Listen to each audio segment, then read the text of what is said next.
जब लग गुरु मिले न साचा, तब लग गुरु करो 10 पांचा। क्या गुरु बदल सकते हैं? क्या गुरु बदलने से पाप लगता है?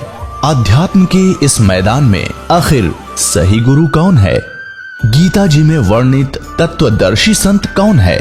इन सभी प्रश्नों के उत्तर जानने के लिए अवश्य सुनिए जगत गुरु तत्वदर्शी संत रामपाल जी महाराज के मंगल प्रवचन। दर्शकों, परमात्मा ने अपनी वाणी में कहा है कि गुरु गोविंद दोऊ खड़े काके लागू पाए, बलिहारी गुरु आपने गोविंद दियो मिलाए।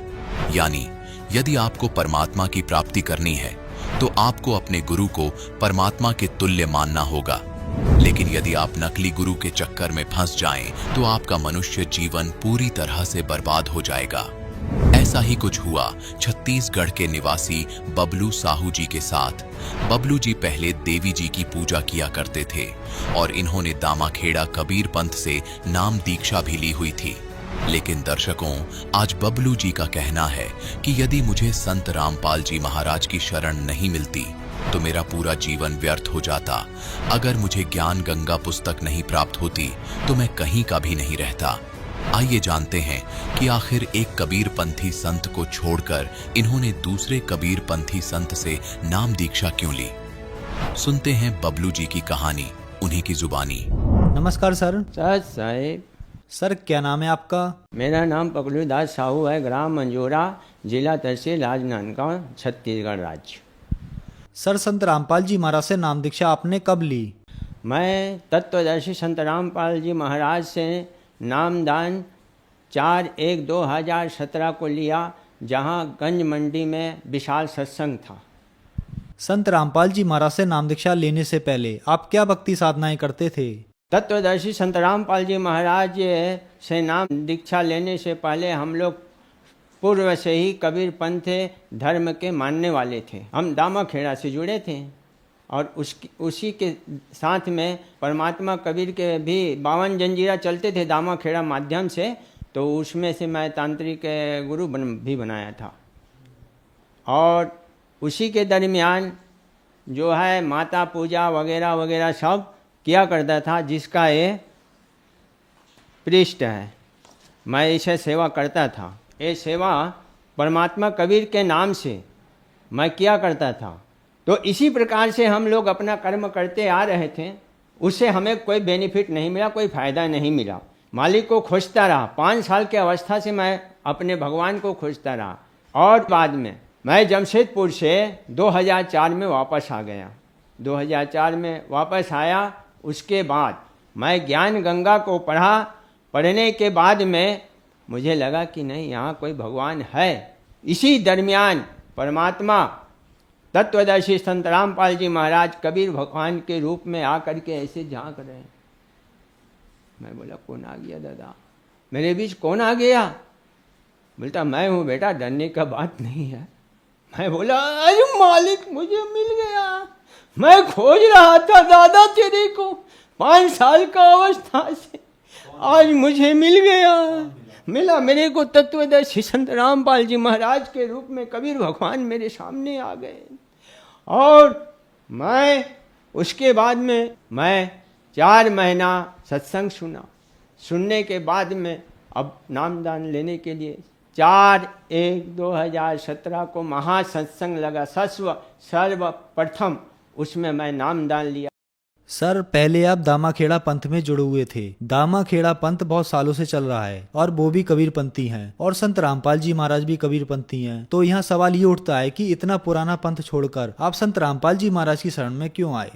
मैं दामाखेड़ा पंथ को छोड़कर तत्वदर्शी संत रामपाल जी महाराज के शरण में इसलिए आया कि मुझे वहाँ दामाखेड़ा पंथ से मुझे कोई शांति नहीं मिला। चौका आरती भी करवाता था लेकिन कोई बेनिफिट नहीं मिलता था और उल्टा ही हम परेशान रहते थे। इन सारे समस्याओं को देख करके भी प्लस हमारे जो असली भगवान हैं, जो आज हमें पता चला, वो भगवान को हम खोज रहे थे, वो तत्वदर्शी संत रामपाल जी महाराज के शरण में आने से वो भगवान हमें मिल गए, और इसलिए हमें ज्ञान हुआ कि नहीं, गुरु तो यही हैं। ये गुरु हमें तत्वदर्शी संत रामपाल जी महाराज ही हमें कबीर भगवान के दर्शन कराएंगे, और हमने उनका दर्शन किया भी है। सर, संत रामपाल जी महाराज से नाम दीक्षा लेने के बाद आपको क्या लाभ मिले? तत्वदर्शी संत रामपाल जी महाराज के शरण में आने से हमें अपने गृह निर्माण में सबसे बड़ा बेनिफिट मिला, फ़ायदा मिला गुरु जी के शरण में आने से, और आज हम अपने गृह का निर्माण करवा रहे हैं। तत्वदर्शी संत रामपाल जी महाराज के शरण में आने से हमें अपने शारीरिक लाभ प्राप्त हुआ। शारीरिक लाभ में हमारे कान के अंदर एक ट्यूमर हो गया था, जिसे दिखाने के लिए मैं डॉक्टर के पास जाने के लिए सोचा, लेकिन इसी दरमियान तो मुझे परमात्मा तत्वदर्शी संत रामपाल जी का नामदान लेने का मौका मिल गया, और मैं नामदान लिया। नामदान लेने के बाद में मेरे अंतरात्मा में ये आभास हुआ कि भाई ये डॉक्टरों का डॉक्टर है, वैद्यों का वैद्य है, और भगवानों का भगवान है। जब सर्व डॉक्टरों का डॉक्टर है तो मैं फिर डॉक्टर के पास इलाज कराने क्यों जाऊं?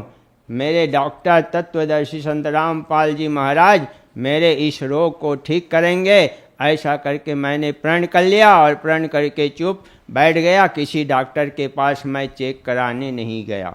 और जब मैं प्रण कर लिया तो मेरे कान से एक रस्सी,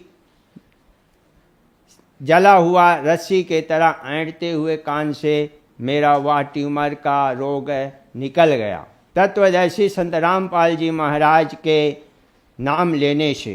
तत्वदर्शी संत रामपाल जी महाराज से नाम लेने के उपरांत सन 2019 दिनांक 25 समय 9:15 बजे मेरा प्राणघात हादसा हो गया। इस हादसा होने का एक ही कारण था कि मेरे घर से 10 कदम दूरी पर बड़ा सा गाय, एक बच्चा और एक बछड़ा रोड पे खड़ा हो गया। बीच रोड पे गाय खड़ी थी और बाजू में बछड़ा और इधर बच्चा। जब मैं आगे बढ़ रहा था तो बच्चा इधर भाग गया और बछड़ा इधर भागा। इससे मैं ब्रेक लगाया अपने गाड़ी पे, गाड़ी का ब्रेक पीछे से खुल गया। मैं इनको, गाय और बछड़ा और बच्चे को बचाने के लिए अपने गाड़ी को पीछे मोड़ा। पीछे मोड़ने से मैं 2 फुट नाली में जाकर धंस गया और मैं नाली में गिर गया। साथ में मेरा बाइक का हैंडल मेरे हाथे में था और मैं 4 कदम आगे जाकर के मेरा सर फट गया। ये सारे फटे हुए हैं, फट करके झूल गया। और झूलने के बाद तत्वदर्शी संत रामपाल जी महाराज मेरे दोनों कंधा को पकड़ करके और बाइक के साथ में खड़ा कर दिए। मैं सीधे खड़ा रहा, खून सारे बढ़ते रहे, पूरे खून से लाल हो गए, मेरे शरीर से खून निकल गया। इसके उपरांत भी मैं खड़ा रहा, लेकिन किसी ने मेरे को उठाया नहीं। इतने में मेरे ग्राम के एक बुजुर्ग जीवन सहारे और एक लड़का, दोनों ने मेरा बाँह पकड़ करके और हमारे ग्राम के आंगनबाड़ी केंद्र के गेट पे ले जा करके बैठा दिए। इसी दरमियान हल्ला हुआ कि टाटा वाले पगलू दास मरने वाला है।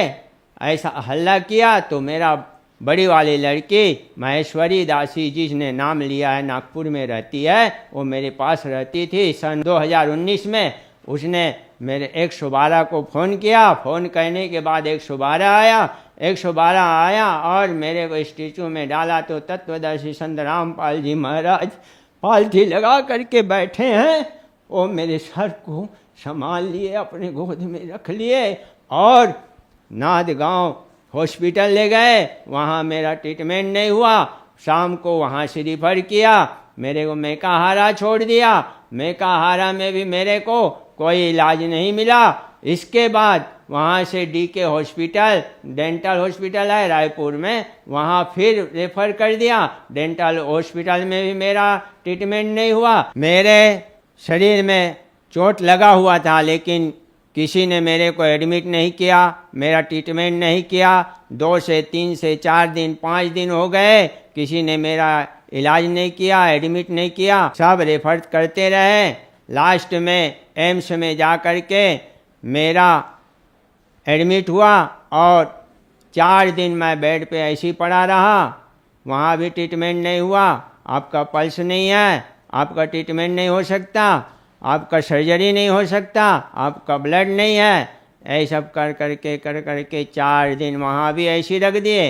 इसके बाद में 30 तारीख को मेरा सर्जरी किए और आज मैं तत्वदर्शी संत रामपाल जी महाराज की कृपा से मैं आज आपके सामने बोल रहा हूँ। सर, संत रामपाल जी महाराज से नाम दीक्षा लेने के बाद आपको बहुत सारे लाभ मिले, तो जो श्रद्धालु आज आपको टीवी पर देख रहे हैं, आप उनके लिए क्या कहना चाहेंगे? सारे श्रद्धालु से हमारा एक ही करवद प्रार्थना है कि भगवान भगवान सब खोज रहे थे, सब कहते भगवान एक है, भगवान एक है, सारे दुनिया कहते भगवान एक है, हम भी कहते भगवान एक है, लेकिन भगवान एक बताने वाले पैदा नहीं हुए थे। लेकिन आज वर्तमान समय में तत्वदर्शी संत रामपाल जी महाराज एक ऐसे संत हैं जो सारे वर्ल्ड के लोगों को ये समझा रहे हैं कि भाई भगवान आ चुका है, भगवान एक ही है और वो भगवान है पूर्ण परमात्मा कबीर साहेब, और सबका अन्नदाता है, जीवनदाता है। तो भाइयों, आप सब मिल करके और तत्वदर्शी संत रामपाल जी के ज्ञान को समझ करके उनके शरण में आकर के अपना भक्ति कीजिए और मुक्ति पाइए। सर, आपने बताया कि कबीर साहब ही भगवान है, परमात्मा है, तो जो ये ब्रह्मा विष्णु महेश को भगवान की उपाधि दी जाती है, क्या ये सही है या गलत है? ब्रह्मा विष्णु महेश ये भी भगवान हैं। तो दोनों में क्या अंतर है? ये 3 लोक के भगवान हैं और परमात्मा कबीर असंख्य कोटि ब्रह्मांड के भगवान हैं। फर्क यहाँ ये है। आप कैसे कह सकते हैं कि कबीर साहब जी ही असंख्य ब्रह्मांड के भगवान हैं?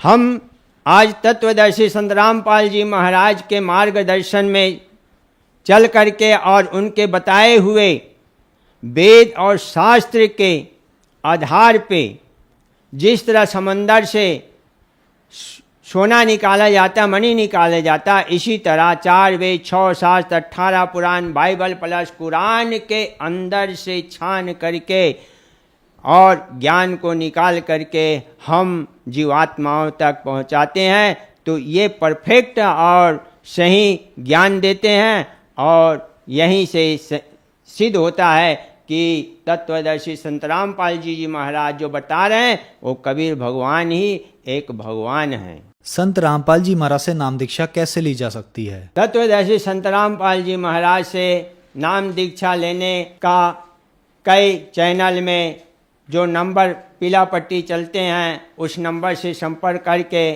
और कई नामदान केंद्र खुले हुए हैं, साथ में मोबाइल में भी आप संपर्क कर सकते हैं, वहाँ से भी आप नामदान ले सकते हैं। ये सुविधा हमारे तत्वदर्शी संत रामपाल जी महाराज के द्वारा उपलब्ध कराया गया है। धन्यवाद सर। दर्शकों, अभी आपने सुने संत रामपाल जी महाराज से दीक्षा प्राप्त करके सुखी हुए भक्त के अनुभव। अब देखिए जगत गुरु तत्वदर्शी संत रामपाल जी महाराज के मंगल प्रवचन। तो गीता जी अध्याय नंबर 15 के श्लोक 16 में 2 पुरुष बताए, 2 ब्रह्म बताए, 2 प्रभु, सरपुरुष अक्षर पुरुष, और इन दोनों के अंतर्गत जितने प्राणी हैं वो सब नाशवान है और ये स्वयं भी नाशवान है। जीवात्मा किसी की नहीं मरती, वो तो पशु की भी नहीं मरती, पक्षी की भी नहीं मरती। तो 17वें श्लोक में 15वें अध्याय के में तुरंत कहा है कि उत्तम पुरुष है तू अन्य परमात्मा इति उदाहरते, यानी श्रेष्ठ परमात्मा, श्रेष्ठ ब्रह्म वो तो कोई और ही है। इन दोनों से अन्य है सरपुरुष और अक्षर पुरुष से। और परमात्मा इति उदाहरते, वो परमात्मा कहलाता है, वो श्रेष्ठ आत्मा है, वो परमात्मा है। और कौन है वो? ये लोकतरम आविश्य विवर्ती अवैश्वर, वो तीनों लोकों में प्रवेश करके सबका धारण पोषण करता है और वास्तव में वो अविनाशी परमेश्वर है। यहां वास्तव में अविनाशी परमेश्वर क्यों कहना पड़ा? क्योंकि अक्षर पुरुष का अर्थ भी अविनाशी पुरुष होता है। क्षर माने नाशवान, अक्षर माने जिसका नाश ना हो। लेकिन इस अक्षर पुरुष ये प्रसिद्ध है। जैसे किसी ने अपने लड़के का नाम कप्तान रख रखा है। अब कप्तान नाम रख लेने से कोई वो कैप्टन थोड़ा बन गया, तो ऐसा ही समझो। तो ये अक्षर पुरुष इसका नाम है क्योंकि ये थोड़ा चिरस्थायी है, इसलिए इस अक्षर पुरुष कहने लगे। अब यहां ये भी डिफाइन करना पड़ेगा कि अक्षर पुरुष कितना अक्षर पुरुष है। अब यहां सभी प्रभुओं की आयु का विवरण देते हैं। जैसे एक 4 युग की चतुर्युगी होती है, सतयुग, त्रेता, द्वापर, कलयुग। और ऐसे 1000 चतुर्युग का दिन, 1000 चतुर्युग की रात्रि, ये ब्रह्मा जी का दिन हुआ। यानी इतना, इतनी रात्रि, इतना इतना। और ऐसे 30 दिन रात का 1 महीना हो गया, 12 महीने का 1 वर्ष हुआ। और 100 वर्ष की आयु है ब्रह्मा जी की, रजगुण श्री ब्रह्मा जी की। इससे 7 गुना अधिक है श्री विष्णु जी सतगुण की। और श्री विष्णु जी से 7 गुना है तमोगुण शंकर भगवान की। ऐसे जब 70,000 बार ये त्रिलोक की शिव, तमोगुण शिव की मृत्यु हो जाती है, तब एक ब्रह्मांड का विनाश होता है। उसमें यह सरपुरुष महाशिव रूप में रहता है ब्रह्मलोक में, ऊपर, सबसे ऊपर। तब इसकी भी मृत्यु होती है, दुर्गा की भी इसके साथ मृत्यु होती है। पूरे ब्रह्मांड में आग लग जाती है। ब्रह्मा, विष्णु, महेश, राम सभी जीव तरफ तरफ कर मर जाते हैं, शरीर छोड़ जाते हैं। और साथ में दुर्गा और ये काल भी मरता है, ब्रह्म सरपुरुष। इसके बाद क्या होता है कि सभी प्राणी ऑटोमेटिकली परमात्मा के विधान अनुसार दूसरे ब्रह्मांड में चले जाते हैं। 21 ब्रह्मांड है इस काल भगवान के, ब्रह्म के, सरपुरुष के, सरब्रह्म के, ज्योति निरंजन के। तो उसमें जाकर के परमात्मा ने विधान बनाया है कि इन दोनों का जन्म, दुर्गा और काल का जन्म, अपने आप ऑटोमेटिक, जैसे गेहूं में ये कीड़े हो जाते हैं, सुरसी अपने आप बन जाती है उस। तो इन दोनों का तो ऑटोमेटिक परमात्मा विधान अनुसार युवा रूप में प्रकट हो जाते हैं। फिर ये अपने कुछ वचन से, कुछ अपने क्रियाओं से, अपना स्त्री पुरुष संबंध से ये 3 पुत्र उत्पन्न करते हैं। ब्रह्मा जी को रजगुण कर देते हैं प्रथम पुत्र को, द्वितीय को सतगुण युक्त, तीसरे को तमोगुण युक्त। और फिर अपने नए सिरे से उस ब्रह्मांड में सृष्टि स्थापित करते हैं। तो जो एक ब्रह्मांड का विनाश हुआ और 70,000 बार इस तमोगुण शिव की मृत्यु होगी, तो एक युग काल मरा, काल की मृत्यु हुई एक ब्रह्मांड में। तो उस जो एक युग हो गया किसका? अक्षर पुरुष का। इतना समय का एक युग हो गया अक्षर पुरुष का। और ऐसे 1000 युग का दिन, ऐसे बने हुए युग का 1000 युग का दिन, इतनी ही रात्रि, और 30 दिन रात का महीना, और 12 महीने का 1 वर्ष, और 100 वर्ष की आयु है अक्षर पुरुष की। अब ये इतना अक्षर है, ये इतना चिरस्थायी है, इसलिए इसको अक्षर पुरुष कहने लाएंगे। और फिर भी इसकी मृत्यु है। एती उम्र बुलंद मरेगा अंतरे, सतगुरु लगे न कान न भेंटे वो संतरे। इतनी लंबी उम्र भी हो जाएगी तो भी मृत्यु होगी, क्योंकि वो तत्वदर्शी संत नहीं मिला तुम्हें,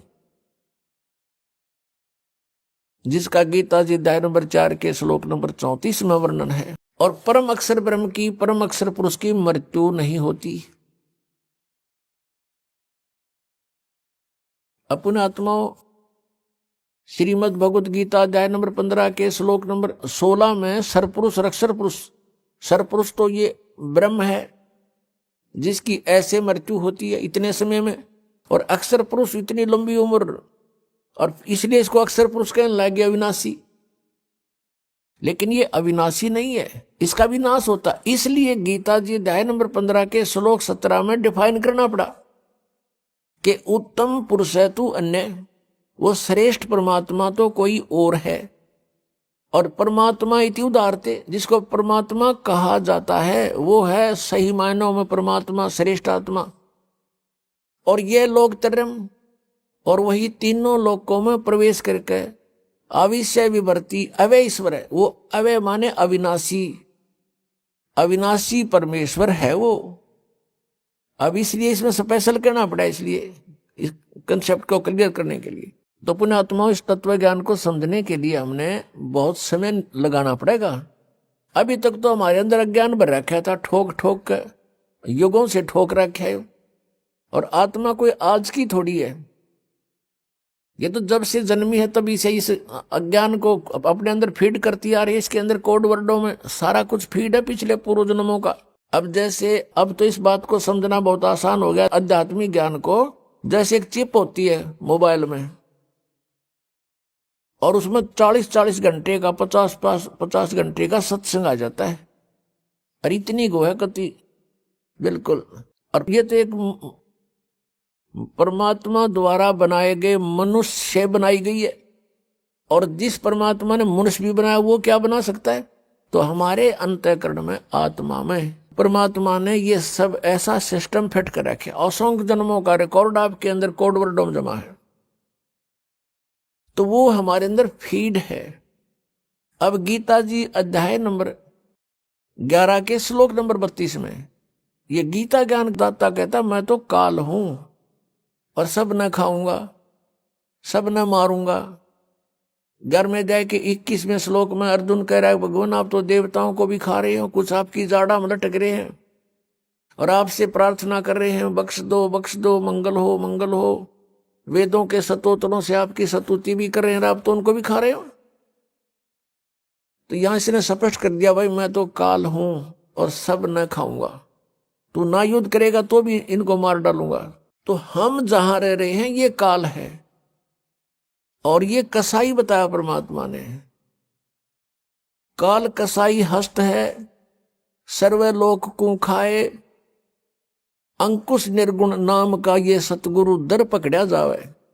सतगुरु के दरबार में कबीर परमात्मा जब आते हैं और उसकी शरण में जैसे हम आ जाते हैं, जैसे अब इस दास को भेज दिया परमात्मा ने, अपनी वही पावर दे करके शक्ति दे दी। काम उन्हीं की शक्ति, उन्हीं के हाथ में रिमोट है इस दास का। तो अब इस परमात्मा की शरण में इस दास के माध्यम से आने से भी आपको उतना ही प्रोटेक्शन मिलेगा।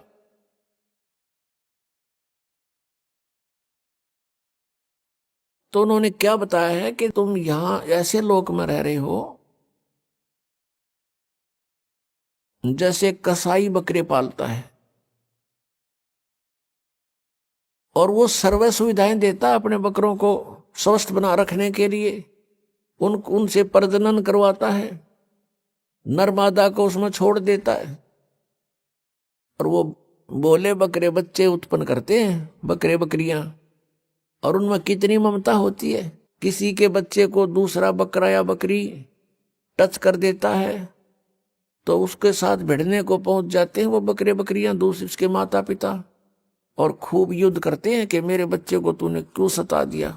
और सभी सुविधाएं उनको प्राप्त होती हैं, यानी जलाशय बनाया हुआ होता है, उनके ऊपर शेड डाल रखा होता है, झोंपड़ी, उनके लिए चरागाह बनाई होती है।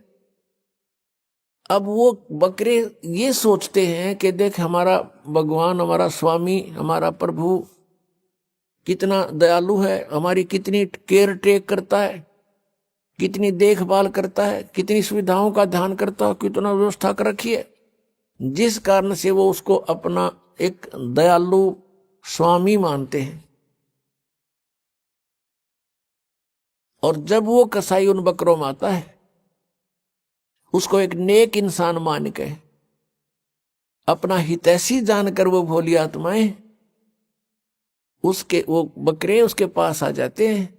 कोई तो उसको चाटता है, वो ऐसे हाथ लगाकर देखता है और वो प्यार करते हैं, जीभ से चाटते हैं उसको, अच्छा नेक आदमी मान के। और वो ये देख रहा होता है ये कितने किलो का हो गया, मांस कितना हो गया, ये कितने का बिकेगा, और वो भोली आत्मा उसको अपना मालिक मान रहे हैं। और कोई ऐसे दोनों पैर उठाकर उसको प्यार देने की चेष्टा करता है, यानी इतने उसके ऊपर कुर्बान हो जाते हैं वो भोली बकरे। और फिर वो देखते हैं कि जब ऑर्डर आता है उसको 10-20 बकरों का, तो वो ना देखता किसकी मां मरेगी, किसका बेटा मरेगा, किसी का भाई मरेगा, किसकी बहन मरेगी, डंडा लेकर और मोटे मोटे छांट लेता है और जाके कड़च कर देता है। बकरों में हाहाकार मच जाती है, वो भागते फिरते हैं, उसमें पता है उनको कहाँ बिजली गिर गई। अब किसी का बेटा गया तो मां रो रही है, किसी का भाई गया बहन रो रही है, चिल्ला रहे हैं बुरी तरह, वहां पर ब्याह म्याह करके करते रहे। वो कुछ अपने वो पाल इसलिए रखे। तो परमात्मा कबीर जी ने आगे बताया कि आपके प्रभु की ये दशा है जैसे उस कसाई की है।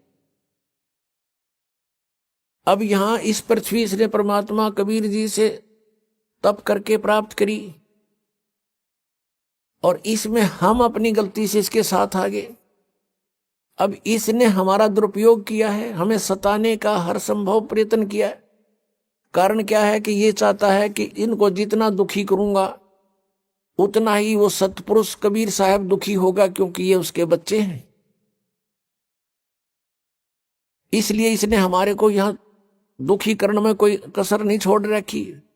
अन्य पशु पक्षी बना दिए, उसमें तो या उनको सिरे से ही सब कुछ कष्ट है, और फिर उन्हीं में से मच्छर हैं, सर्प हैं, सेंग हैं, शेर, और ये मनुष्य को मारने के लिए, इनको पीड़ा देने के लिए तैयार कर दिए। अन्य कीटाणु बना दिए जिनसे इनको इन्फेक्शन हो, मर जाए, इनका बीमारियां लग जाएं। यानी कोई भी कसर उसने नहीं छोड़ रखी जो हमें वो दुखी कर सकता है, सब तरह से तंग कर रहा है।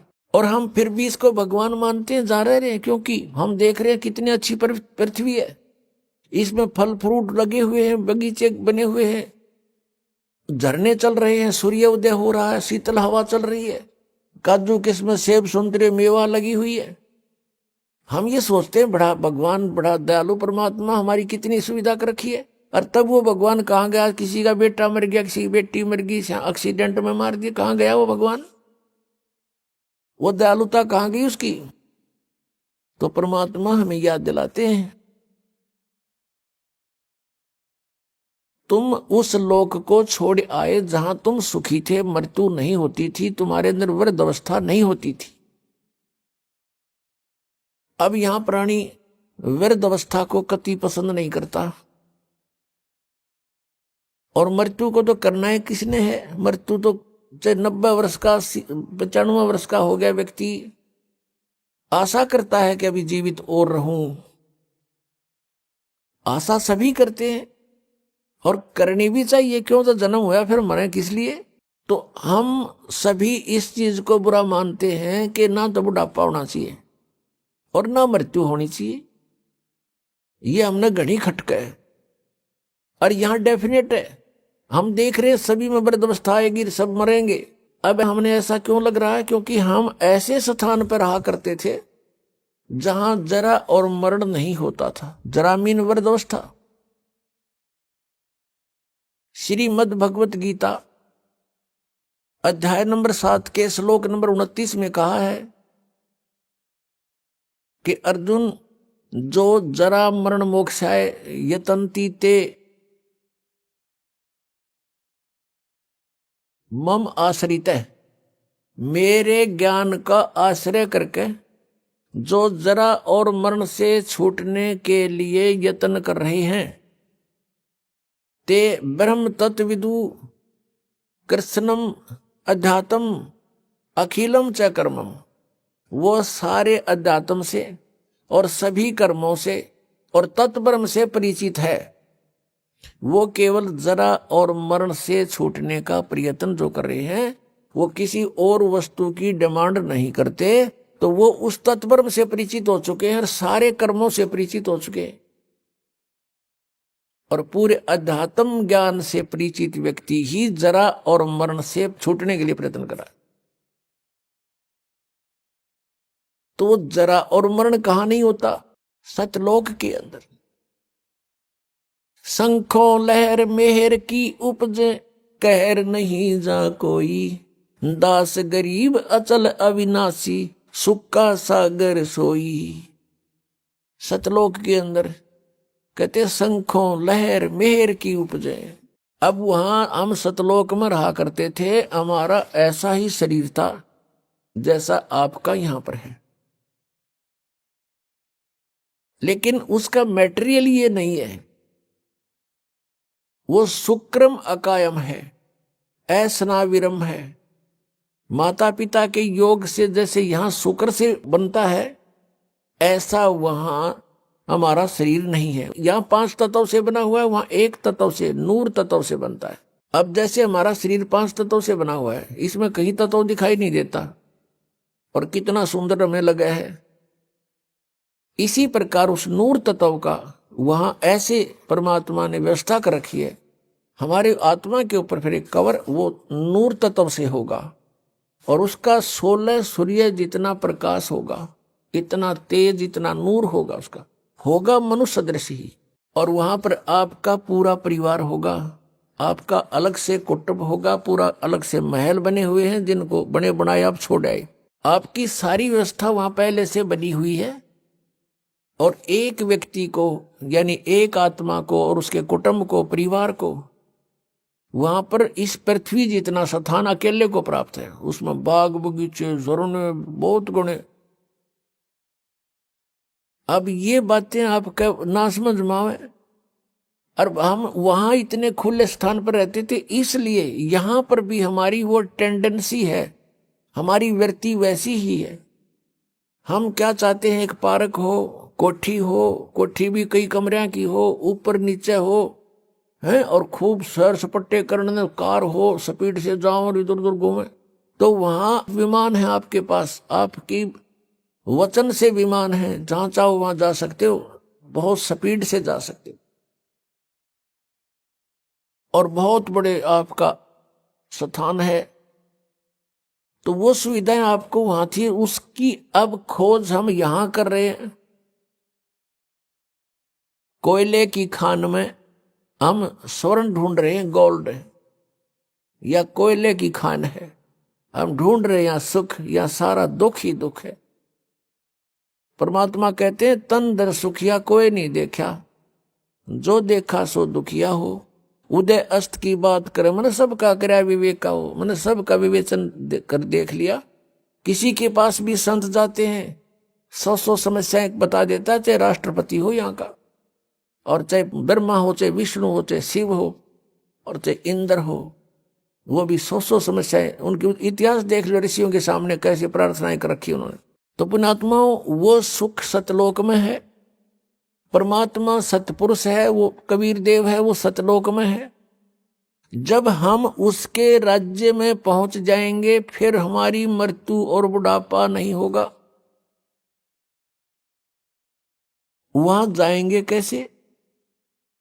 वो विधि आपको कल के सत्संग में बता दी थी विस्तार से, कि नाम जाप से हम भक्ति की कमाई इकट्ठी करेंगे। जब हम सतलोक से आए थे, हमारी बैटरी फुल चार्ज थी, हमारे बहुत ज्यादा पुण्य हमारे साथ थे। अब हम अपनी गलती से इस काल के साथ आगे लटक गए, इस पर आसक्त हो गए, और अब यहां हम रह रहे हैं इसके लोक में, तो हम उस अपनी पुण्य कमाई को बर्बाद कर चुके हैं। इसका ये रेस्टोरेंट है। अब जैसे ऊपर स्वर्ग बना रखे इसने, इस काल भगवान ने, वो स्वर्ग क्या है? स्वर्ग इज ए रेस्टोरेंट, और उस रेस्टोरेंट में जो किसी कोई जाता है तो उसका मालिक उससे चार्ज लेता है। जैसे कमरे का किराया, खाने का, जैसे खाने का खर्चा उसका 20 रुपए लगते हैं तो 50 रुपए चार्ज करता है, और वो उस रेस्टोरेंट में रहने वालों से चार्ज किया जाता है, और उनकी पूंजी समाप्त होती है, होटल वाले की पूंजी बढ़ती है। तो ऐसे ये काल भगवान ने रेस्टोरेंट बना रखे हैं जिनको ये स्वर्ग कहता है। वहां सारी सुविधाएं, बदमाशी, बकवाद, डांस, गाने, बड़े बड़े झरने बह रहे हैं, पार्क बने हुए हैं, वहां ये सैर सपट्टे करके स्वर्ग में अपने पुनों को नष्ट करके फिर दोबारा यहां पृथ्वी पर आ जाता है। तो पहले इसने हमको ऊपर रखा अपने महास्वर्ग में, जिसको ब्रह्मलोक कहते हैं, और ये स्वयं गुप्त रहता है। उसने वहां ब्रह्मलोक में एक इंद्र का लोक, एक महा इंद्र का लोक, और महा इंद्र के लोक में इसने ऊपर बना रखे हैं फिर नकली सतलोक, यानी सच्चे सतलोक की, रियल सतलोक की डुप्लीकेट नकल बनाकर यहां स्थापित कर दिए कि कल को इनको कोई बताने आ भी जावे सतलोक वाला, कोई परमात्मा या उसका कोई भेजा हुआ दूत, तो ये भ्रमित रहे कि यहां है सतलोक, इसी में धक्के खाते रहे।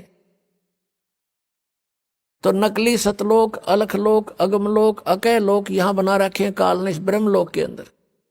तो हमें पहले वहां रखा और चार्ज हमारे से शुरू कर दिया।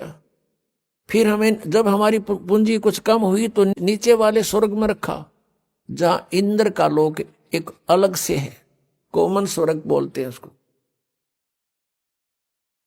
और उससे उसमें भी जब पुण्य समाप्त हुए पृथ्वी पर मनुष्य बनाकर पटक दिया, यहां जन्म दे दिया स्त्री पुरुष बना करके। फिर यहां पर हमारे इतने पाप इकट्ठे होते चले गए। पुण्य क्योंकि शास्त्र अनुकूल साधना से बनते हैं, शास्त्र अनुकूल साधना इसने मिथ्या करवा दी। जब तक हमारे पूर्व जन्म के पुण्य रहते हैं तो हम जो साधनाएं किसी से भी सुनाते हैं उसको करते रहते हैं, और वो हमें लाभ हो रहा है पूर्व जन्म के संस्कारों से। हम सोच रहे इन साधनाओं से हमें लाभ हो रहा है, तो इस भ्रम के अंदर हम अपने सतयुग, त्रेता, द्वापर में ये सब पुण्यों का नाश कर देते हैं। और उस दौरान कोई हमें परमात्मा आते हैं, स्वयं चारों युगों में आते हैं, क्योंकि अपने का दुख अपनों को ही होता है।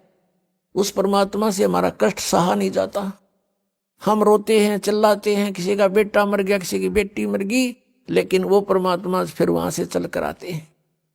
हमें ज्ञान देना चाहते हैं कि तुम जहां रह रहे हो ये स्थान ठीक नहीं, ये काल का लोक है, और यहां जितनी बार जन्मोगे ये संकट तुम्हें झेलने पड़ेंगे। इसके लिए मैं बताता हूं, और तुम ये साधना, ये भक्ति करो, ये छोड़ दो। लेकिन हम इतने रंगे जा चुके होते हैं, इस काल के दूतों के द्वारा रह रहकर फीड कर दिया जाता हमारे अंदर, हम परमात्मा के उस ज्ञान को स्वीकार नहीं कर पाते हैं। हमारी बुद्धि जीव संज्ञा की है, और हम इन ऋषि महर्षि संतों को परम संत मानकर इन पर समर्पित हो चुके हैं, और ये सोच चुके हैं कि ये भगवान को प्राप्त कर चुके हैं, इन्होंने सतलोक चले गए होंगे। क्योंकि सतलोक का वर्तमान के अंदर ठेका ये राधा स्वामी पंथ, धन धन सतगुरु पंथ, जय गुरुदेव पंथ मथुरा वाला, इन्होंने ले रखा है कि हम सतलोक भेजेंगे। इन सतलोक का ना पता, इनको सतनाम का पता नहीं। इनके पूर्वज ने, यानी जिसने ये काल का जाल प्रारंभ किया, राधा स्वामी पंथ, श्री शिवजाल जी को कहते हैं, उनका चलाया हुआ ये पंथ है। और उसको ये अपना परम धनी मुखिया मानते हैं सभी पंथों वाले, जितने इससे संबंधित है, इसकी ब्रांचें हैं, कि वो हमारा हेड ऑफ द डिपार्टमेंट है, वहां से हमारा पंथ चला है। और उसने सतनाम का नहीं पता। सतनाम सतलोक भी सतनाम, सचखंड भी सतनाम, सतपुरुष भी सतनाम, और सार शब्द भी सतनाम को कहते हैं, और सत शब्द भी सतनाम को, और सतनाम भी सतनाम को। ये सतलोक जाएंगे। अरे इनके मंत्र पांचों काल के, नाम से मोक्ष होगा। कहते हैं जैसे ये हठ योग करते, 2.5 घंटा सुबह बैठो, 2.5 घंटा शाम बैठो। इन्होंने पुण्यात्माएं जो है, इन्होंने अपने पैर भी खराब कर लिए। एक भक्त आता फरीदाबाद साइड से, दाढ़ी सी रखता है, वो कह रहा था जी मैं इस राधा स्वामी पंथ से जुड़ के 40 साल मैंने अपना गोड्डे भी कंडम कर लिए, भगवान मिले। वो 2.5 घंटे गए, मैंने 6 घंटे बैठ कर देख लिया, कुछ प्राप्त नहीं हुआ, लेकिन मैं प्रभुता के कारण। और मुझे पूछते कि आपने तो 40 वर्ष हो गए साधना करते, कुछ दिखा होगा? कहाँ सब कुछ दिखता है मुझे। और दिखा मैंने खक नहीं था, मैं झूठ बोला करता था अपनी प्रभुता बनाए रखने के लिए। कहा मुझे सब कुछ दिखता है, ऊपर के मंडल दिखते हैं, सतनाम दिखाई देता है, सतनाम के अंदर नो सतलोक में फलान। अभी न सतनाम का पता नहीं, ने बोला सतनाम का मुझे अब पता चला सतनाम क्या चीज है। और मैं मूर्ख बना रहा था वहां आसपास के व्यक्तियों को। तो पुण्यात्माओं, ये जो सतलोक की महिमा गाते हैं, इनको सतनाम सतलोक का पता नहीं। अब परमात्मा कहते हैं कि कलयुग में जीवन थोड़ा है, भाई कर ले बेग संभार, योग साधना बने नहीं केवल नाम आधार। अब जैसे सतयुग के अंदर 1,00,000 वर्ष की आयु थी जीव की, और फिर त्रेता में लास्ट में 10,000 वर्ष की आयु रह जाती है, और द्वापर के अंत में 1,000 वर्ष की आयु रह जाती है, और कलयुग के लास्ट में 20 वर्ष की आयु इस मनुष्य की रह जाएगी। तो लाखों वर्ष बैठ के वो हठ योग करें जाते, सबकी समाधियां ऊपर जाती थी। समाधि क्या चीज है? जैसे कल आपको दिखाया था, रात्रि के समय जय गुरुदेव पंथ के मुखिया श्री तुलसीदास साहेब मथुरा वाले का अनुभव। वो कहीं बताता है मुझे रास्ते में रामकृष्ण दिखाई दिए, फिर कहता है मुझे वहां उनके कहते हैं सीन दिखाई देते हैं, वृक्षों में आदमी, और वृक्ष नाच आदमी उनका लटक रहे, व्यक्ति लटक रहे हैं और वृक्ष नाच रहे। ये मूर्ख बना रहा काल इनको। फिर ये कहता है श्री राम श्री कृष्ण की झांकी देखी, नजारा देखा, उनकी सवारी निकली मैंने देखी साधना में। फिर इन्होंने क्या देखा कि वहां सतपुरुष एक स्त्री के साथ बैठा हुआ है, यू काल बैठा है दुर्गा के साथ में, दूर से दिखाई दे दिया इसने किसी रूप में। इंद्र भी अपनी पत्नी के साथ सची के साथ रहता है स्वर्गलोक में, तो इसने वो ज्ञान है ही नहीं, इसी को देख लिया परमात्मा है, सतपुरुष है। अब क्या है कि जैसे सतयुग के अंदर साधक साधनाएं करते थे, उनके सबत शरीर होते थे और माइंड सेट होता था, पूर्व संस्कार अच्छे होते थे, कोई काम नहीं होता था विशेष। जैसे सतयुग में सभी हरा भरा होता है पर पूरा पृथ्वी, और बहुत सुंदर मेवा फल, और जैसे आपने देखा होगा सामक एक घास होता है जिसके बहुत बाजरे जैसे दाने लगते हैं, और इस तरह के गेहूं वगैरह ये अपने आप उगे रहते हैं। उनको काटो समय आने पर और अपना पछोड़ो और खाओ, फल खाओ, काम कोई नहीं, लेकिन वो भगवान की भक्ति अवश्य करते हैं। अब जैसा भी उनको ज्ञान होता किसी ऋषि महर्षि या आस पास से, तो उसी तरह वो बैठ जाते, बैठकर उनके अंदर कोई ना कोई चैनल ऑन हो जाता उनका। जैसे हमारे शरीर में ये कमल बने हैं, मूल कमल में गणेश जी का वासा है, उससे ऊपर स्वाद कमल है जिसको अधिष्ठान चक्र बोलते हैं, तो उसमें सावित्री और ब्रह्मा जी का चैनल है वो।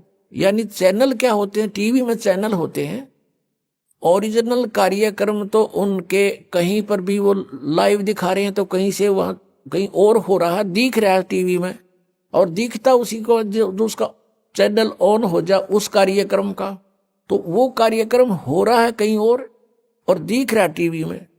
तो ऐसे ही ये ऊपर नजारे हो रहे हैं कहीं और दिखते हैं इस शरीर के अंदर, और दिखते केवल ये ब्रह्मांड के ही हैं, सतलोक के इसमें नहीं दिखते, क्योंकि अंड और पिंड के पार स्वदेश हमारा है।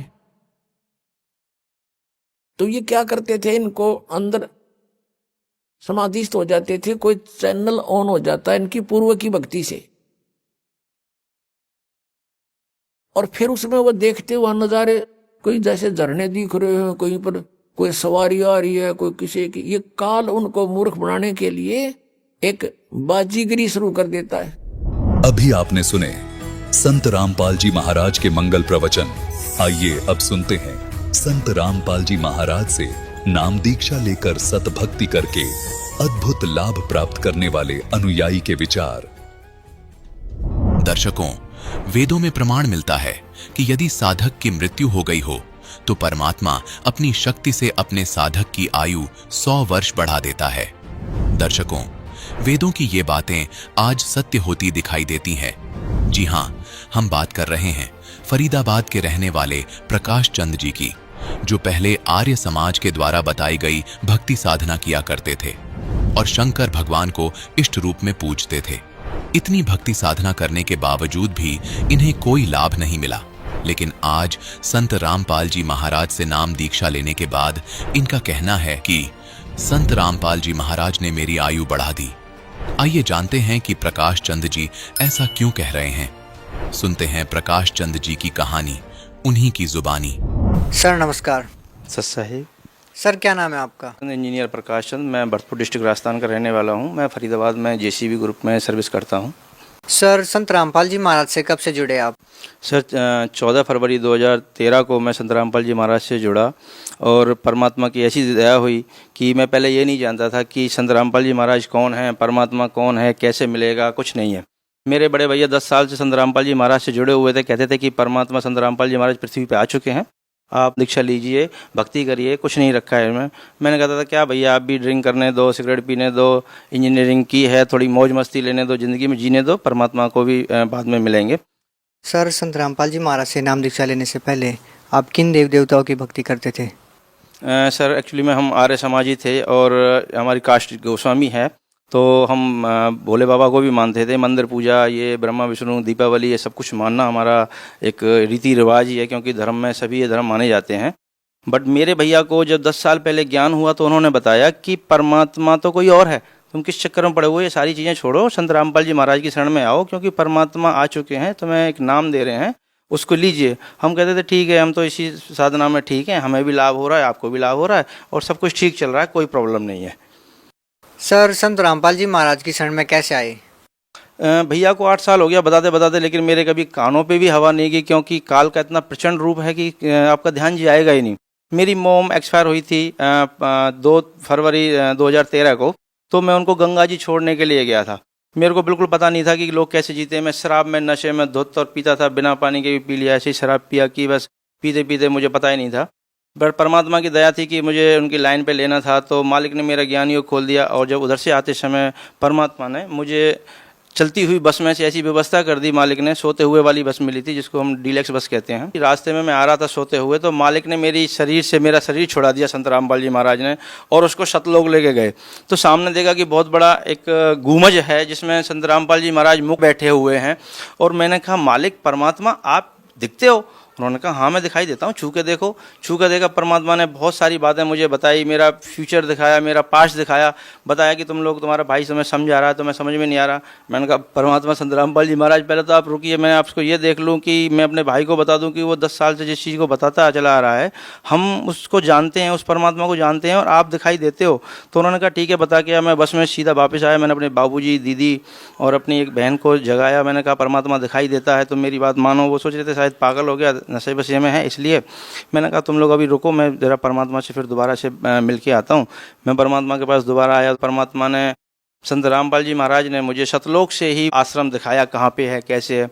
मैं रोने लगा कि मालिक अब तो यहीं रख लो, अब यहाँ से जाने का तो दिल ही नहीं कर रहा है, यहाँ तो बड़ा अच्छा लग रहा है। उन्होंने कहा बेटा जाना तो पड़ेगा, अभी तुम्हारे काम बाकी हैं। तो फिर मैंने कहा गुरुदेव अगर आप तो सब कुछ कर सकते हैं, आप तो परमात्मा हो संत रामपाल जी महाराज, तो मेरी मोम को क्यों नहीं बचाया? तो उन्होंने बताया कि बेटा तेरी मोम ने ना नामखंड कर दिया था, उसको विश्वास नहीं हुआ, ज्ञान नहीं हुआ, पर तू नीचे जाके ऐसा नहीं करना है, तुझे मैं यहाँ से पक्का करके भेज रहा हूँ, अपने भाई की हेल्प करनी है और इस समाज को, ये एजुकेटेड जो समाज है, इसको समझाना है और अपना पूरा जीवन इसलिए लगाना है। तू तो मर चुका था, देख तू शराब पी के यहाँ गिरा था रेलवे स्टेशन पे, मुझे याद आया, हाँ गिरा था, वन की यहीं मरना था तुझे, लेकिन मैंने तुझे वापस बुलाया है और तेरे को ये जीवन जो मैं दे रहा हूँ आगे ये भक्ति के लिए दे रहा हूँ, अब इससे भक्ति ही करनी है, कुछ और नहीं करना। मैंने कहा ठीक है जी, लेकिन मैं तो कब आ जाऊँगा जल्दी? वन का बेटा मैं नीचे तुम्हारे साथ ही रहता हूँ, मैं पृथ्वी पे बैठा हूँ, तू जाएगा मुझे मिलेगा तो मुझे देखेगा कि तुझे कोई दिक्कत नहीं आएगी। मैंने कहा ठीक है जी, अब तो परमात्मा मुझे फिर जाने दो। परमात्मा ने मुझे वापस लाया। मैं अपनी माँ के 12-13 जितने भी करने थे वो किए। जैसे ही माँ के 12 बजे मैं वहाँ से निकल लिया। सतलोक आश्रम के लिए जब मैं निकला, बरवाला के रेलवे स्टेशन पर पैर रखा तो लगा कि मैं परमात्मा की संत रामपाल जी महाराज शरण में आ गया। जैसे ही मैं लाइन लगा के गुरुजी के पास पहुँचा तो मेरे से नाम दीक्षा देने से पहले भगत जी ने कहा कि भगत जी ये कुछ नियम है, इनको पढ़ लो। मैंने कहा भगत जी कैसी बातें कर रहे हो आप? संत रामपाल जी महाराज परमात्मा से मिलने के लिए अगर 1,00,000 नियम भी होते तो मुझे मंजूर है। ये तो छोटे मोटे नियम है, शराब छोड़ दो, गुटखा छोड़ दो, मांस छोड़ दो और ये देना लेना छोड़ दो। ये तो सारे नियम समाज को बिगाड़ने वाले हैं। अच्छे नियम जो हैं वो परमात्मा के पास हैं और मुझे संत रामपाल जी महाराज से नाम दीक्षा ही लेने के लिए मैं इतनी दूर से आया हूँ। तो उन्होंने कहा भगत जी अच्छी बात है, तो आप नाम दीक्षा लीजिए। जैसे ही मैंने नाम दीक्षा लिया, थोड़ी देर भंडारा किया, परमात्मा से मिला तो परमात्मा वही परमात्मा जो सतलोक में बैठ के मुझे समझा रहा है, वो परमात्मा वहाँ ज़मीन पे घूम रहा है। संत रामपाल जी महाराज परमात्मा ज़मीन पे घूम रहे हैं। मैंने सोचा यहाँ सबको शायद पता नहीं है परमात्मा के बारे में। तो गुरुजी जैसे आए कह रहे हाँ भाई आ गया। मैंने कहा परमात्मा संत रामपाल जी महाराज आप यहाँ घूम रहे हो? यहाँ तो मैं गुरुजी के पास गया, कान के पास, तो मैंने कहा यहाँ तो किसी को पता ही नहीं है आप परमात्मा हो। कह रहे बेटा यहाँ तो कोई किसी को नहीं पता, लेकिन ज्ञान के द्वारा यहाँ सबको पता चलेगा बेटा, कोई बात नहीं। मैंने कहा गुरुजी मैंने अपने यार दोस्त, अपने भाई बहन सबको बताया, लगातार मैंने ये काम किया, लेकिन कोई मान ही नहीं रहा है। कह रहे बेटा मानेंगे, तू मान गया तो अब सब मानेंगे धीरे धीरे। तो मैंने कहा मालिक ठीक है। जब परमात्मा का नाम मिला, मंत्र मिला, सुख मिला, तो दबा के भक्ति की। रामपाल जी महाराज ने ऐसी भक्ति दे दी, ऐसी भक्ति दे दी कि हर मंत्र में 14 लोग कमाए जा रहे हैं। अगर भक्त समाज को आना है तो आइए। मेरी फैमिली में जुड़ के मैंने अच्छे समाज को, अपने इंजीनियरों को लगाया। जैसे हमारे सत्येंद्र यादव जी, इनको मैंने समझाया कि परमात्मा संत रामपाल जी महाराज आ चुके हैं, भक्ति ले लो, मगर ये अभी तो ड्रिंक व्रिंक करने दो, मौज मस्ती लेके उसके बाद में ही आएंगे। जैसे ही मैंने कहा चल कोई बात नहीं, तो मैं घुमाने के लिए ले चलता हूँ पार्क में, चलो। संत रामपाल जी महाराज के आश्रम में जब मैं ले गया, इन्होंने वहाँ देखा, ज्ञान को समझा, भंडारा किया। तो पहले तो ये नाम दीक्षा लेने से पहले एकदम बिगड़ गए कि नहीं मुझे नहीं लेना, यहाँ तो नियम कठिन है। लेकिन जैसे ही नाम दीक्षा ली, इनके समझ में आया ज्ञान। आज ये खुद लोगों को समझाते हैं कि हमें भी नाम दीक्षा लेनी चाहिए, लोगों को समझाते हैं, अपने माता पिता को समझा रहे हैं, पड़ोसियों को समझा रहे हैं। और जैसे कि एजुकेटेड हैं तो अपनी समाज को भी सुधारने के लिए लगे हुए हैं। सर क्या नाम है आप? मेरा नाम सत्येंद्र यादव है सर। सर प्रकाश चंद्र जी ने संत रामपाल जी महाराज के बारे में जो भी बातें आपको बताई, कैसी लगी आपको? संत रामपाल जी महाराज की शरण में कैसे आए? सर संत रामपाल गुरु महाराज की बातें मुझे बहुत अच्छी लगी सर। लेकिन जब मैं बरवाला गया था तो फर्स्ट बार मैंने नाम उद्देश्य नहीं लिया, क्योंकि मुझे अजीब सा लग रहा था सर। क्योंकि मैं दोस्तों के साथ में रहता था, हॉस्टल में रहता था, पढ़ाई करते थे, लेकिन उस लाइफ में प्लस उस लाइफ में बहुत डिफरेंट था सर। फिर बाद में दोबारा मुझे ले गए कहीं, फिर उसके बाद फिर मैं दोबारा गया तो मुझे अच्छा लगा, मैंने नाम उद्देश्य ले लिया सर। सर आज संत रामपाल जी महाराज के बारे में आपके क्या विचार हैं? सर संत रामपाल गुरु महाराज जी बहुत अच्छे हैं सर, और मैं फ्यूचर में यही कहूँगा सभी लोग नाम उदेर लें और गुरु जी महाराज की। सर संत रामपाल जी महाराज से नाम दीक्षा लेने के बाद आपको क्या लाभ हुआ? सर संत रामपाल जी महाराज से नाम दीक्षा लेने के बाद क्या, सबसे पहले तो परमात्मा ही मिल गए। जो मानव समाज पूरा ढूंढ रहा है परमात्मा को, वो संत रामपाल जी महाराज बैठे हैं। संत रामपाल जी महाराज ने मेरे पिताजी को लाइन पे लगा दिया। संत रामपाल जी महाराज ने नौकरी चाकरी और ये धन दौलत ये तो ऐसे दे देते हैं गुरुजी की बस ले जा, कितना चाहिए ले जा। मैंने कभी इच्छा भी नहीं की कि गुरुजी मेरे को ये चाहिए, लेकिन गुरुजी ने गाड़ी घोड़ा मकान धन दौलत ये सब कुछ ये तो फ्री। मैं कहता हूँ संत रामपाल जी महाराज इज गॉड, और उनकी शरण में मानव समाज को आना ही पड़ेगा। सर संत रामपाल जी महाराज ऐसी कौन सी बातें बताते हैं जो और अन्य धर्मगुरु नहीं बताते? सच्चा ज्ञान जो कि परमात्मा ने दिया था 600 वर्ष पहले, कबीर साहब ने दिया था कि मैं ये हूँ, मंदिर मस्जिद में नहीं हूँ, मैं परमात्मा हूँ। दूसरा, परमात्मा ने वेद कुरान बाइबल 18 पुराण भगवत गीता सारी खोल के दिखा दी कि परमात्मा कौन है, हु इज गॉड, परमात्मा ने बता दिया। तो मुझे जब भी गुरुजी कभी भी दिखाई देते हैं, सामने आते हैं, परमात्मा ही दिखाई देते हैं। मुझे कभी लगा ही नहीं कि संत रामपाल जी महाराज एक इंसान हैं या गुरु हैं। लोग कहते हैं परमात्मा दिखाई देता है, मैं कहता हूँ परमात्मा हर जगह दिखाई देता है। परमात्मा के कुछ मैं आपको फ़ायदे भी बताना चाहता हूँ। जैसे कि कहते हैं कि परमात्मा को ऐसे मान लो, मैं और हमारे सत्येंद्र इंजीनियर जी एक दिन बाइक पे थे। जब हम बाइक पे थे तो हमारे दोनों ट्रकों के बीच में से एकदम हमारी गाड़ी फंस गई थी। हमने गाड़ी को छोटे हुए देखा। एक बार गाड़ी में ब्रेक नहीं थे, सामने से गाड़ी आई तो गाड़ी में एकदम ब्रेक लग चुके थे। मेरे साथ तो कितनी बार हुआ है, मैं एक बार एक ट्रैक्टर के बीच में से पार हो गया अपनी 4 व्हीलर गाड़ी लेके। मैंने वापस में देखा तो ट्रैक्टर नहीं तो मोटरसाइकिल। तो ये तो छोटी मोटी चीज़ है। परमात्मा को बचाना, ब्रह्मांड बनाना, दोबारा से बिगाड़ देना, एजिटी मुझे मार देना, दोबारा से जिंदा कर लेना, ये संत रामपाल जी महाराज के लिए एक छोटी सी चीज़ है। ये तो परमात्मा ने एक वाल के बराबर समझा। संत रामपाल जी महाराज को जब तक एजुकेटेड समाज नहीं समझेगा कि हु इज गॉड, तब तक भारत समाज ऐसा ही घूमता रहेगा। मेरे सारे दोस्त पढ़े लिखे इंजीनियर, यहाँ तक कि मैं जब बाहर जाता हूँ, कभी किसी फैक्ट्री में जाता हूँ, मीटिंग्स करता हूँ, ट्रेनिंग्स देता हूँ, तो मैं कहता हूँ भाई हु इज गॉड, परमात्मा संत रामपाल जी महाराज मान लो। लोग कहते हैं भाई हम कैसे मान लें। अब आज नहीं मानोगे तो मानना आपको यही है कि संत रामपाल जी महाराज इज गॉड। और कैसे गॉड हैं आपको ये जानना है तो आप सत्संग देखिए, बुक्स पढ़िए जो कि ज्ञान गंगा के नाम से है, या किसी भगत के अटैच में आ जाइए। सर ज्ञान गंगा पुस्तक कैसे मिल सकती है? बहुत सुना है ज्ञान गंगा पुस्तक के बारे में। संत रामपाल जी महाराज जी के शिष्य ज्ञान गंगा पुस्तक के बारे में बहुत महिमा सुनाते हैं। सर जो श्रद्धालु ज्ञान गंगा पुस्तक लेना चाहते हैं वो कैसे प्राप्त कर सकते हैं? परमात्मा ने 50 रुपये में किताब बनाई है और 10 रुपये की बेचते हैं, क्योंकि जो आदमी इंटरेस्ट लेगा वो 10 रुपये में कम से कम उस बुक को पढ़ने के लिए खरीदेगा। और यदि फ्री में मंगवाना चाहें तो? अगर फ्री में मंगवाना चाहें तो आप जहां भी सत्संग देख रहे हैं उस पर नीचे लाइन चलेगी, उस पर लिखा हुआ इस नंबर पे फ़ोन करें, आपके घर बुक पहुंच जाएगी। आपने अगर सुख भोगना है, परमात्मा की शरण में आना है, अपने बीवी बच्चों को सुरक्षा देना है या धन प्राप्त करना है, ये छोटी मोटी चीज़ें अगर चाहिए तो आप आइए, आशीर्वाद लीजिए, हो जाएगा। धीरे धीरे जब आपको ज्ञान होगा तो आपको समझ में आएगा कि मोक्ष ही सबसे बड़ी चीज़ है, परमात्मा को प्राप्ति करना ही सबसे बड़ी चीज़ है। मैं आज खुद सर्विस करके आज आपके पास आया हूँ कि मैं एक एजुकेटेड मानव समाज को या ग्रामीण समाज को ये संदेश देने के लिए यहाँ तक आया हूँ कि आप संत रामपाल जी महाराज के सत्संग को देखिए, किसी भी भगत के अटैच में रहिए, ज्ञान गंगा बुक मंगाइए, आपको मिलेगी, आप उसको पढ़िए, जिससे आपका मनुष्य जीवन सफल हो जाए। वरना आप यहाँ से मरने के बाद खाली आ जाओगे, आपको कुछ नहीं मिलेगा। आपने नरक नहीं देखा, मैंने देखा है, आपने मृत्यु दंड नहीं देखा, आपने इस जीवन में सिर्फ सुख देखे, आपने कुछ नहीं देखा। संत रामपाल जी महाराज के अटैच में जल्दी से जल्दी आइए। उनके बारे में ये मत सोचिए लोग क्या कहते हैं, क्योंकि जीवन आपका है, आपको बचाना है। आप जल्दी जल्दी संत रामपाल जी महाराज की शरण में आइए।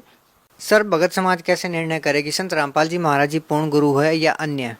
हर माँ बाप अपने बच्चे को ज्ञान सिखाने के लिए एजुकेटेड करते हैं, क्योंकि वो बुराई और भलाई को सीख जाए। ऐसे ही परमात्मा ने भी ज्ञान को उत्तम रखा है। जब तक आप ज्ञान नहीं समझ पाओगे, आपको पता नहीं चलेगा नकली नोट कौन सा है, असली नोट कौन सा है। तो आप जब तक परमात्मा का, संत रामपाल जी महाराज का सत्संग नहीं सुनेंगे, तब तक आपको समझ में नहीं आएगा कि कौन गुरु सच्चा है, कौन गुरु सच्चा नहीं है। जिस दिन आपको संत रामपाल जी महाराज का ज्ञान हो गया, उस दिन आपको पूरे ब्रह्मांड में, इस संसार की बात अलग है, पूरे ब्रह्मांड में 21 ब्रह्मांड में ब्रह्मा विष्णु महेश को भी आप ज्ञानी हैं अज्ञानी हैं ये आपको पता चल जाएगा।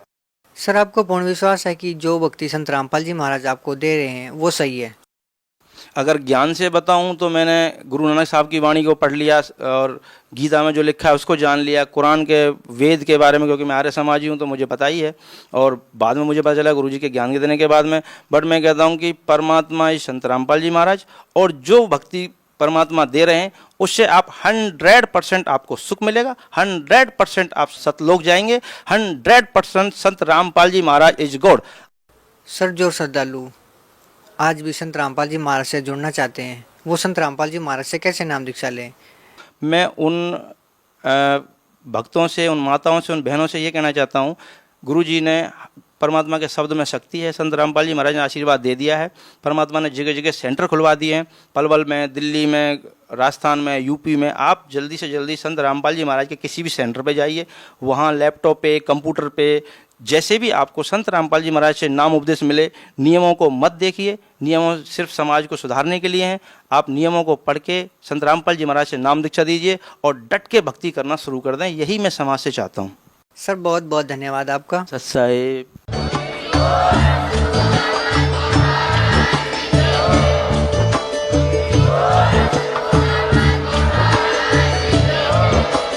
आप सुन रहे थे जगत गुरु तत्वदर्शी संत रामपाल जी महाराज जी के मंगल प्रवचन। अधिक जानकारी के लिए विजिट कीजिए हमारी वेबसाइट www.jagatgururampalji.org। संत रामपाल जी महाराज जी के शुभ आशीर्वाद से पूरे विश्व भर में 500 से भी ज्यादा नाम दीक्षा केंद्र हैं, जिन पर संत रामपाल जी महाराज जी द्वारा ऑनलाइन निःशुल्क नाम दीक्षा दी जा रही है। अपने नजदीकी नाम दीक्षा केंद्र का पता करने के लिए संपर्क करें 8222880541।